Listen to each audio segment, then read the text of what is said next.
औषधे चिन्तये विष्णुं भोजने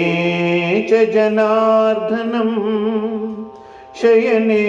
पद्मनाभं च विवाहे च प्रजापतिं युद्धे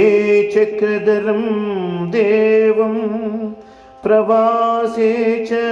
त्रिविक्रमं नारायणं तनुत्यागे श्रीधरं प्रियसङ्गमे दुःस्वप्ने स्मर गोविन्दं सङ्कटे मधुसूदनं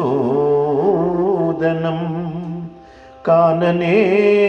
नारसिंहं च पावके जलशायिनं